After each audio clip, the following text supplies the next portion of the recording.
Hey, everybody. I hope you all are doing well today. This is an additional episode to our Building the Skill of Reading Biblical Poetry podcast, where we are going with additional information concerning how to read biblical poetry. In the podcast and the practice cast, we like to do as much as we can to give you as much background information, but our primary focus, our primary goal when it comes to that background information is to just prime you for practice. And the primary goal of the practice cast is practice. So we try to spend as much time as we can getting in as many reps as we can. So that being said, we're not always able to give as much background information as we would like. So when the episode comes out, we want to make sure that as it comes out, we give you adequate background information so you can practice with confidence. It's nothing like somebody telling you to go do something without giving you a good enough point of reference to go and do what they're asking you to do. So we want to make sure that when you start reading biblical poetry, you feel confident that you know how to read it and you can practice with us. And so I'm really excited about this podcast, and I'm really excited about this episode. So we're going to talk about building the skill of reading biblical poetry, and this is just additional information for that. Now, it's really cool because the Bible is one story with many styles. As we begin to talk about the additional background information we need for practicing and building the skill of reading biblical poetry, we have to be aware that the Bible is written in a lot of different styles. And I love this line from the Bible Project. Because unfortunately, for so long in my life, what I would do is I would just plow through the Bible. I just know I need to read it, and so I'm going to read it.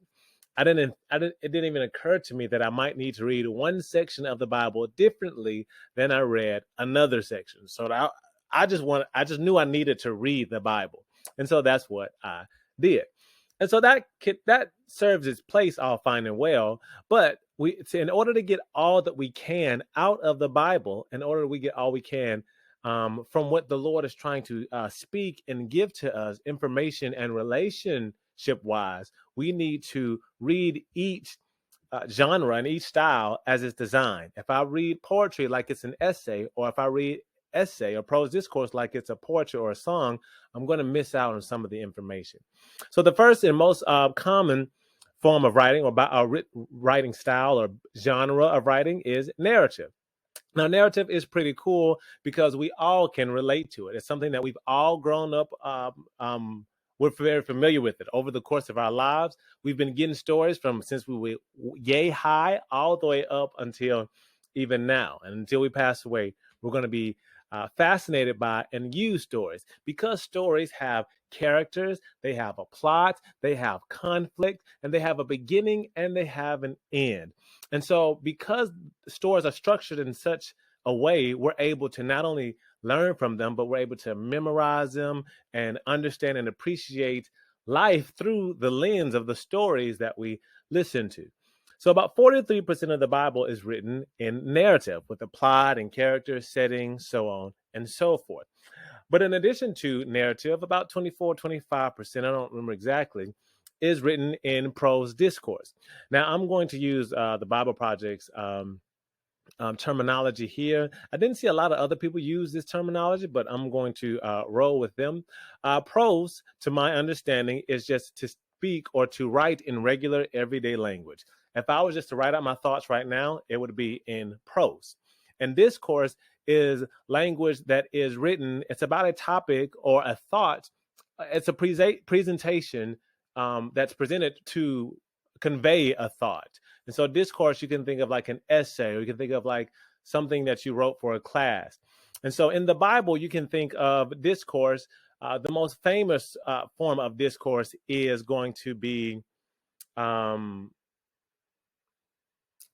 Paul's letters. Paul's letters are the most famous form of discourse. But they also, the laws are considered discourse. So you think of, when you're in the laws and when you think of his letter to the Romans or to Colossians, there's a great chance that you are reading language that is written in such a way that it is common, and Paul is trying to make a point. The writer is trying to make a point. That's my best understanding of prose discourse. It is literature written in such a way to where it's in common language, trying to drive home or prove a point, or make a point make sense to the audience. And so besides that, we have poetry. So prose discourse is about 24%, and then poetry makes up the other 33%. So with poetry, we're all very familiar with it, even though we don't realize we are. And what I mean by that, all of us know about poems, but we don't realize how often we see poems in our everyday lives. Every time you listen to music, you listen to poetry. Now, most of the time when we think of poetry, we think of somebody getting in front of the mic, or I think of Maya Angelou, Langston Hughes. I think of those kind of poets. And I don't read that literature that often. But there is a lot of poetry in the Bible, and I'm more familiar with it than I realize because I do listen to music all the time. And so, because of that, because this is very familiar to us, this kind of writing style, this type of literature, it shouldn't surprise us that there's a lot of it in the Bible. Out of every 3 pages, 1 out of every 3 pages you read has poetry. It is a poetic page. It's poetic literature. So we got to make sure we know how to read it. So that being said, what is poetry? Poetry is, and I got this definition from Encyclopedia Britannica. Poetry is literature that evokes a concentrated, imaginative awareness of experience or a specific emotional response through or a specific emotional response through language chosen and arranged for its meaning, sound, and rhythm. Now, most of us, when we think of poetry, that last part is what we really think about. It is chosen, arranged language for a specific meaning, for a specific sound, and for a specific rhythm. That's what we're all familiar with. But the other part of poetry, the beginning, is actually really powerful as well. And we think of it as well. When you listen to a great song or a great poem, it evokes a concentrated imaginative awareness. It gives you an experience. And that's what poetry does for us. That's what poetry is. But I also wrote out my own definition in my own language to help me better understand and better relate to poetry. And what I wrote out is this: poetry is literal or non-literal indirect communication designed to help the reader experience something in a more meaningful way than direct communication. Direct communication has its place, but so does indirect communication. I could tell my wife, Khadijah, that I love you, or I could write her a poem. I could tell her your eyes are as deep as the ocean is deep. It might not have been the best poem, but you get the idea. I could just say something, or I could say something straightforward, or I could give it a poetic, crafted, imaginative crafting or meaning, and it would mean more to Khadijah depending on how I said it. So that's what poetry is doing. It's crafting language in such a way to provide a unique experience. But that's what poetry is. But what is poetry designed to do? Well, we've talked about it a little bit already. But if we continue it, the purpose of poetry is to give you an experience. Poetry wants to give you an experience. What do I mean by this? Well, if you roll with me now. Let's just say you are driving on a trip. You're driving on a trip and you've got 3 of your kids in the back seat. And as you're driving on this trip, you come across this amazing scenery. You've got just beautiful sandy beaches. You've got beautiful water, trees. You see some animals. You see things that you've never seen before. And you are enjoying this experience. And you want your children to enjoy this experience as well. But their eyes and their ears and their hearts are glued to this thing called a tablet. And so while your eyes are looking up all around the world to behold and experience this thing as you're traveling by, your kids are glued to a tablet and they're missing something. So what is poetry designed to do? Poetry is designed to get you to look up. Poetry wants you to look up, get your eyes off of where you were and focus on the experience. Focus on things that you may have never noticed before.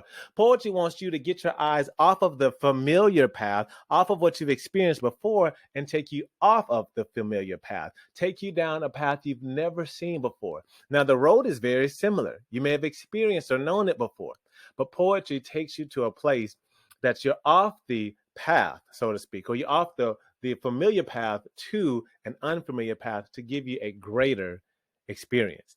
So that's what poetry is designed to do. It's designed to help you experience the world in a very unique way, in a very experiential, emotional, cognitive way. But not only that, poetry, it gives you an overabundance of meaning. And the scholarly word for this is called terseness. So the way I'm able to explain this is using the a metaphor. Poetry, as far as literary genres are concerned, poetry is the overstuffed suitcase of literary genres. And all I mean by that is there is an overabundance of meaning or significance crammed into a tiny little space. And when you open up the suitcase, when you open up the poem, you just get more socks and more shirts and more meaning and more surprises as you go deeper and deeper into the into the poem. But you got a whole lot of meaning fit into this tiny little space. And that's the power behind poetry. It puts a lot of meaning into a small space. And so that's some of the purpose of poetry. But poetry also is the indirect communication. Again, like I mentioned earlier, there's a place for direct and indirect communication. Now, there is a place for being straightforward. Hey, you got the job. Hey, I love you. Hey, whatever it may be. There is a place for being crystal clear, no fluff. But we all value indirect communication, whether we know it or not. If you enjoy a good high five after a good job, well, you enjoy indirect communication. If you enjoy a fist bump or something like that, you enjoy indirect communication. Imagine that your team just won the championship and you, after everyone won, you just said, excited, I'm happy, yay, yay, happiness, happiness. It would be weird. It would be weird. But with indirect communication, the team is going to be jumping up and down, chest bumping. They're going to be high fiving, celebrating, and rejoicing. And there's a whole bunch of indirect communication going on at that time. Not only that, but if you played basketball and you were on the team and the point guard said they held up a 5, and that lets you know that they were calling a specific play. Now, they could just tell you, hey, you run over here. Hey, you go do that. They could, but then it wouldn't be as meaningful as if they just held up the 5 and you knew exactly what they meant. Indirect communication provides a certain level of intimacy and a certain level of closeness that direct communication won't allow. And so with indirect communication, we are able to experience communication in a meaningful way. And so, all this being said, the goal of a writer using poetry, using figurative language, is that what they're trying to do is they're trying to push the reader or listeners to understand. They want to push our understanding of a certain word or words. This makes the language used more memorable and more unique. I'll say that again. The goal of a writer using figurative language is to push the reader or listener's understanding of a certain word or words. This makes the language used more memorable and more unique. All of this is being done. The indirect communication, the overabundance of meaning, the emotional or metaphoric visual language is so that it can be memorable and unique. It can stick to your imagination. Roses are red, violets are blue. Sugar is sweet, and I love you. All of that is done so that I can remember and retain something over a long time. It's done so that I can think about something in a more memorable or unique way. So that's the purpose of poetry. But now that we know the purpose, we're doing all this because we want to build the skill of reading biblical poetry. So when it comes to skill building, we have two parts. First, we have the system of the skill. Basically, how do we perform the skill? Or what are the components of the skill? What do I need to do to complete the skill? Then you have the mechanics of the skill. How do I perform each component of the skill? So I've got a system, the things I need to do, and the mechanics, how I do those things well. All that means is when it comes to building the skill of reading biblical poetry, the system is number 1, recognize the poem.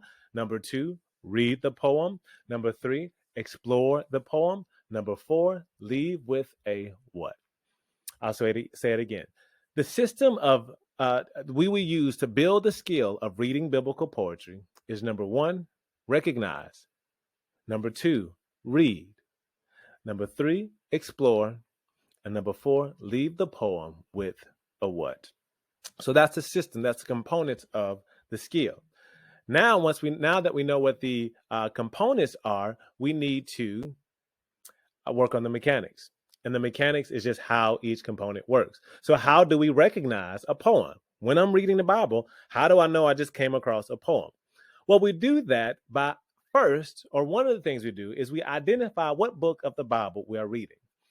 So, for example, if you are reading one of the poetry books in the Bible, which will be Job, Psalms, Proverbs, Ecclesiastes, Song of Solomon, and Lamentation, the vast majority of that book is written in poetry. So you know automatically, if you're reading in any one of those books, your ears should perk up, your eyes should be paying attention. Up, I'm about to read poetry. Automatically, you can recognize that you're about to read or you're reading poetry if you're in one of those books.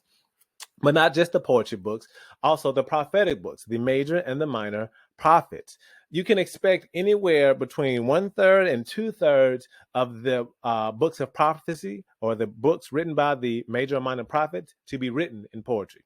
Now, that's just a hard and fast rule that I made that up. I don't know if you'll find it anywhere on the internet. It's just a kind of a rule of thumb we're going by. All it's saying is the book is not all poetry, but it has a lot. Generally, they have a lot of poetry in them. So the major prophets like Isaiah and Jeremiah, I crossed out Daniel because that is one of the exceptions. It doesn't have a lot of poetry in there. But the minor prophets, Hosea, Amos, Jonah, Zechariah, all of these are minor prophets. So your eyes should be and your heart should be attentive.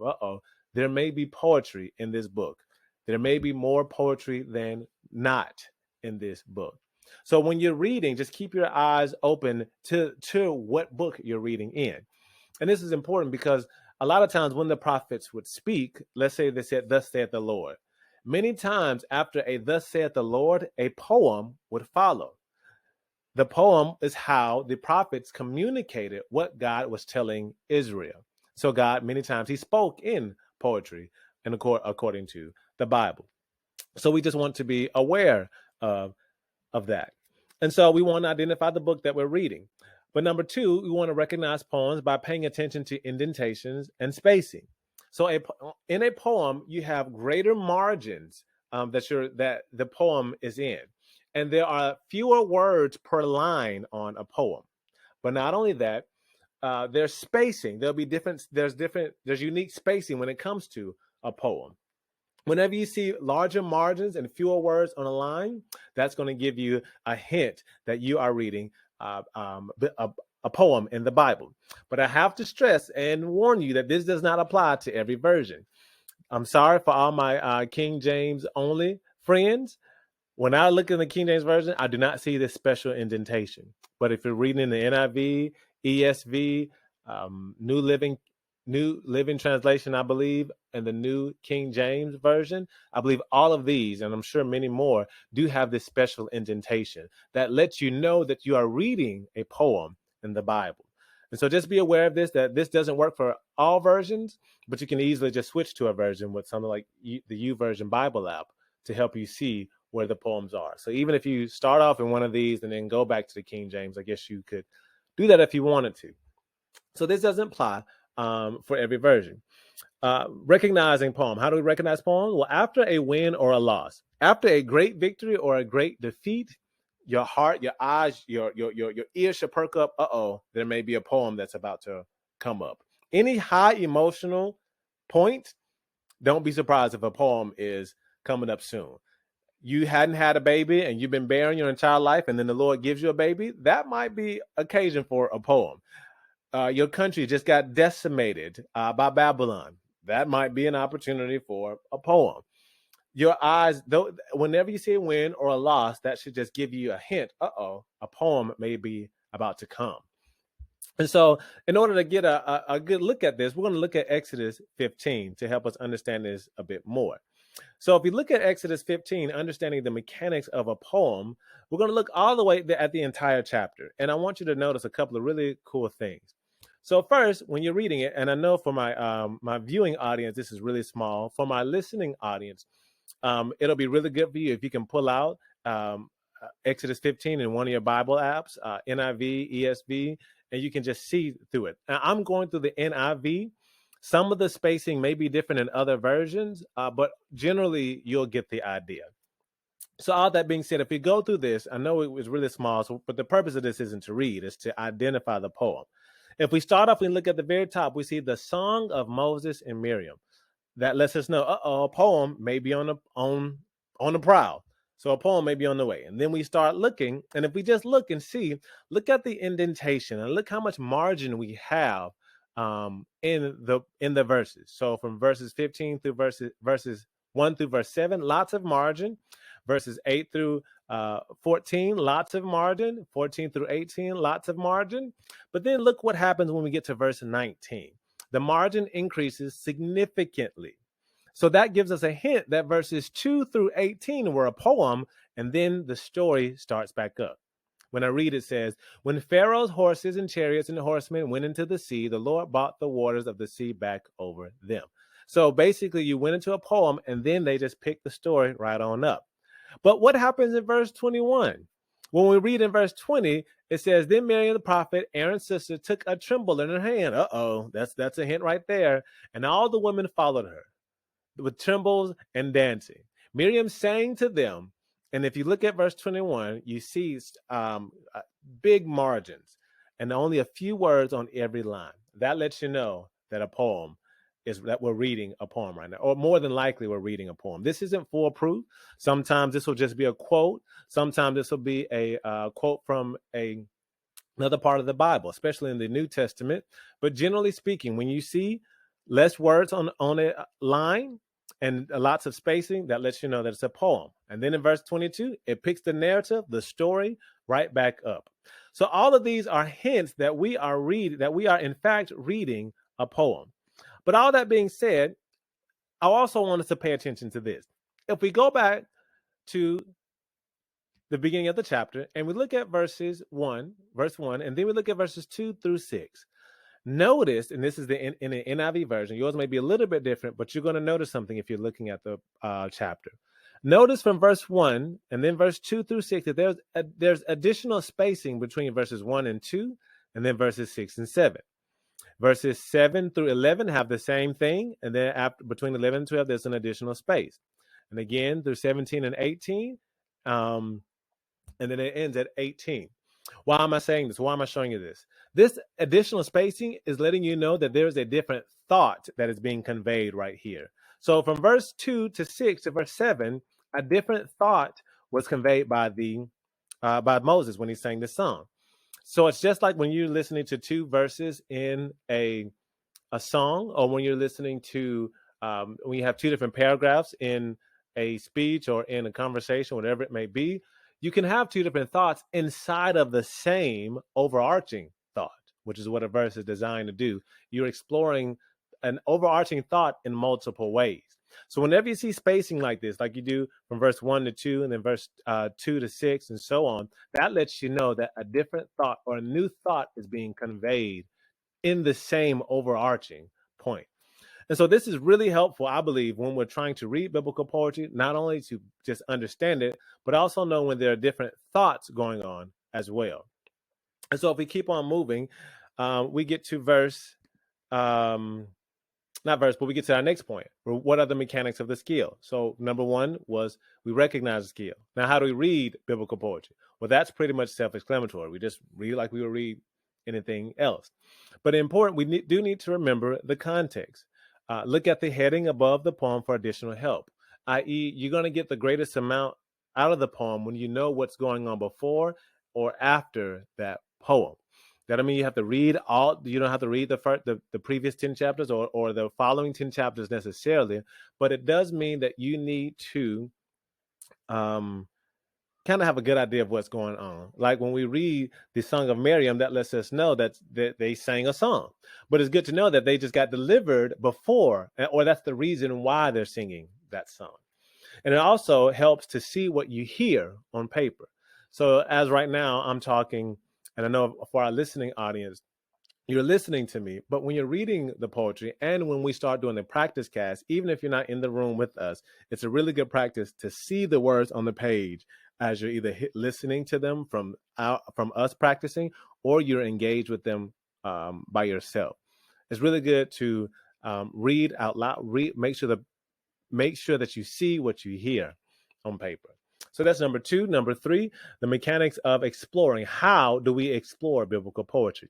So we explore biblical poetry by stopping after we've read the poem and going back to the very beginning of the poem to review it. And so we don't go any further after we just read a poem. So after I read those verses back to Exodus 15, 1 through 18, I don't need to go to 19 just yet. I want to explore 1 through 18 first, and then go to 19. What this will do is this will break our habit of just zooming through the word. When it comes to a poem, poems are meant to be explored, not meant to be ran over. We don't need to look at our tablet the entire time. We are supposed to get our eyes off of our tablet, off of the familiar path, and look at the new scenery, or look at the scenery that's around us. So we stop and we review it from the beginning. Now, what are we reviewing for? What are we looking for when we're exploring the poem? So when we're exploring the poem, we're going to look for a few things. One, we're going to look for and ponder repetition. The more scholarly word for this is parallelism. I know parallelism does not equal repetition, but for the civil engineering regular guy that I am, the best way that I was able to quantify parallelism was just say what's being repeated, what's being compared, what's being contrasted, what themes are being compared, contrasted, and repeated. And so when you're exploring, just look for repetitions. Do you see the same word twice? Do you see the same idea twice? Maybe you see something about God's law in one sentence, and then in the next line, you see God's commands. Why are they saying that differently from one sentence to another? Maybe you're going to see something about day or night or in the morning, and then when I rise. Why are they repeating the same theme over again? Maybe the same word, praise, is shouted over and over and over and over again. Why is the word praise being used over and over again? You just want to look for and ponder whatever repetitions you may find in the poem. But not only that, we want to make sure that we look for and ponder figures of speech. So we're exploring the poem. We look for repetitions. We also explore and look for figures of speech. So what is a figure of speech? A figure of speech is a word or phrase used in a non-literal sense for rhetorical or vivid effect. So I'm going to use something in a non-literal way so you can grasp what I'm understanding with greater clarity. So a couple examples of this is I've got my eye on you. And no, I don't actually have my eye on you, but it's just used in a non-literal sense for effect. Another example would be I could hear you from a mile away. Could I really hear you from a mile away? No. For some biblical examples of figures of speech would be the Lord poured out his spirit. The Holy Spirit is not in a lemonade container, in a pitcher that God poured out. What it's just saying is it's using it as a metaphor that when the Spirit flowed, it couldn't be contained. It was reaching and it was soaking into, and it was drenching us with the presence and power of God. And not a box or anything could stop the flow. And so it was using that as a metaphor, as a figure of speech to help us understand what God was doing in that time. We have Lady Wisdom, a personification. All of these are figures of speech to help us get an understanding or grasp what the what the author of the poem was trying to communicate. What figures of speech do is they help us concretize abstract ideas. And all I mean by that is life can be really difficult sometimes to wrap our minds around. Interacting with God can be difficult. It can be very abstract, very distant sometimes. And so in order to understand all this, we use figures of speech to help make abstract ideas more concrete to us. I could use the phrase, yeah, I'm thinking about that. But I could also use the phrase, yeah, I'm processing that. Yeah, I'm processing what you are saying, because we're all familiar with the processing circle on any electronic device. It gives us a visual, a concrete picture of what's actually going on. And so figures of speech help us make abstract ideas concrete. This is why the prophets would speak in poetry. Thus saith the Lord, and then a poem would flow out. They make something abstract, like God speaking to them, concrete by using metaphors, symbolism, figure of speech, so on and so forth. And so so when you're exploring, why are they using this abstract figure of speech? Or why are they using this figure of speech? What abstract idea are they trying to make concrete for me? So that being said, a couple of figures of speech that are available to us, there are a lot of them out there, but some of the most popular in poetry in the Bible are simile and metaphor. So when you're exploring the Bible, look for metaphors and look for similes. Ponder these things. What is a simile? A simile is a figure of speech involving the comparison of one thing with another thing of a different kind, used to make a description more emphatic or vivid. So similes involve comparison. How you know you're looking at a simile? The word like is going to be there. This is like that. It's a comparison. So a couple of examples would be, she eats like a pig. He looks like a fish out of water. The kingdom of heaven is like blank. The Lord will come like a thief in the night. These are examples of similes, and poetry in the Bible has tons and tons of similes for us to explore. Why are they comparing this to that? We have metaphors. What's a metaphor? A metaphor is a figure of speech in which a word or phrase is applied to an object or action to which it is not literally applicable. And so a metaphor, whereas a simile use the word like, a metaphor would say is.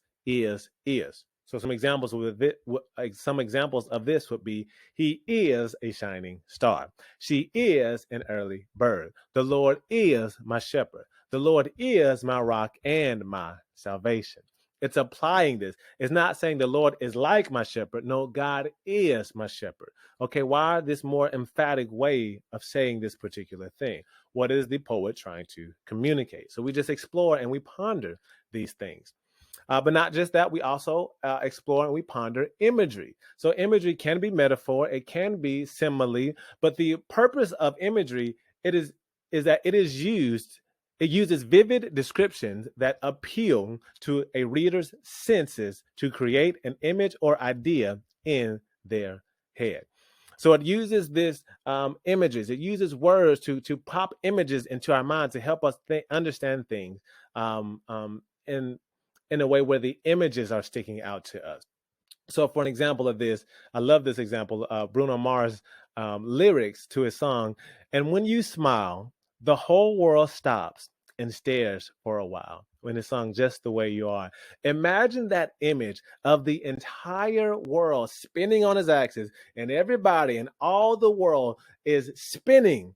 And then all of a sudden, because you smile, the person who you're talking about smiles, even the world itself stops what it's doing. Everybody on the world stops what it's doing. And they admire what this person just did, which was just open up their heart and a smile. I think that is just an absolutely wonderful image. When you smile, everybody notices it. The world even stops. That's the power of an image. But not just that. It doesn't have to be that emphatic. You could say, my head is pounding like a drum. So the image of a drum should come into your mind, and you just see, man, that's an intense headache. Another one from the Bible is, as the deer panteth for the water, so my soul longeth after thee. Here we're supposed to imagine a deer who is searching and searching and searching for water, so thirsty. That's how I am for the Lord. I've been running and running and running, and I would like some water. I need some water because I need to be satisfied by God. I need to be satisfied in my pursuit of something. And so that is what the image is supposed to convey. You also have, behold, this is another Bible verse. She will be the least of the nations, a wilderness, a parched land, and a desert. So here you're supposed to imagine just a desert, a vast wasteland, lifeless, sand, misery. That is what you get in a desert. And that's how that nation will be. So you want to ponder and think about that. Why would this nation be so desolate? And have that go through your mind. We want to explore all these different avenues and ideas. So we want to explore through imagery and figures of speech and metaphor. But a note on this would be that all of this is done, all of this exploration, all of the different imagery and everything is done with the belief that the reader will ponder the structure and the images of the poem. All of this was crafted this way so that you would ponder it. And poetry comes with risk and reward. The risk is that you read the poem and just drive right on by. You act like there was no other additional meaning to it. But the reward for those who go back and explore is greater meaning, greater understanding, greater depth of the world around them. Just like the person who could drive by all the scenery, or the person who stops and takes a moment to take it all in. The trip is going to mean a lot more for the person who stopped for a minute to take it all in.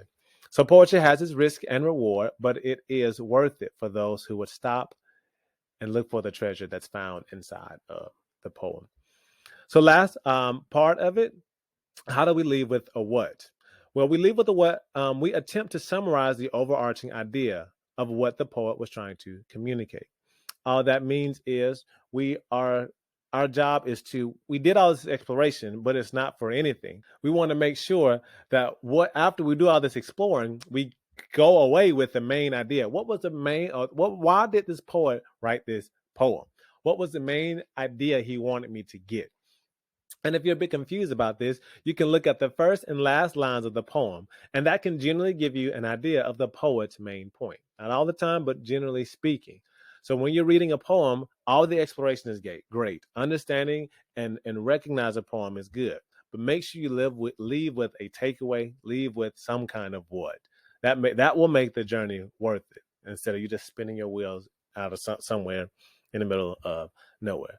So to recap, the system for recognizing skill is the system for reading biblical poetry, building the skill of reading biblical poetry, would be to, one, recognize a poem, read the poem, explore the poem, and leave with the what.